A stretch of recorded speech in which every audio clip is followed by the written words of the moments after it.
تو صدیاں گزر جائیں گی ساری چیزوں میں.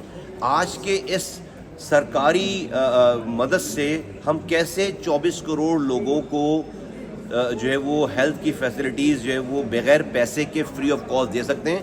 ان پیشنٹ کی بات کریں, وہ لوگ جو کر آ کے جو داخل ہوتے ہیں, اس کے لیے ہم نے اپنا بڑا ایک زبردست پلان بنا لیا ہے. میں آپ کو ایکسپلین اس لیے نہیں کر سکتا کہ مجھے اس کو پریزنٹ کرنا ہے پرائم منسٹر کے سامنے. جب ان سے پریزنٹ کر کے ان سے اپروول ہو جائے گی, میں آپ کو سب سے پہلے انشاءاللہ تعالی شیئر کروں گا, اور ایٹ اینی کاسٹ ہمیں اس کو ہر حال میں کہیں نہ کہیں سے اس کو شروع کرنا ہے. ٹھیک ہے, صحت کارڈ ہی ہے نہیں, اب میں اس کی ڈیٹیل بتاؤں. وہ اسی طرح کی چیز ہے. دیکھیں صحت کارڈ کیا چیز ہے.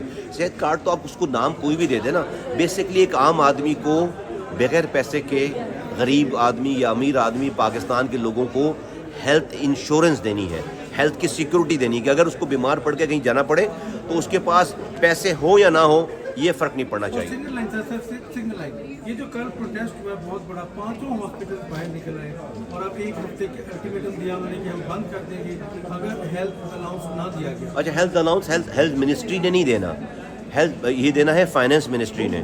ہیلتھ منسٹری نے ان سارے لوگوں کا جو لوگ احتجاج, ان کا کیس آج سے کئی مہینے بھر پہلے ہم نے بھیج دیا ہے کنسرن ڈپارٹمنٹ کو, اپنی انڈورسمنٹ کے ساتھ بھیج دیا ہے, اپنی جو ہے وہ ریکمنڈیشن کے ساتھ بھیج دیا ہے, اور ہم بھی چاہتے ہیں کہ ان کو یہ ہیلتھ الاؤنس ملے, اور ہم اس کو فالو اپ کر رہے ہیں, ہم اس کو پرسو کر رہے ہیں, اور یہ جو امپلائیز ہیں یہ جانتے ہیں اس والی بات کو. شکریہ.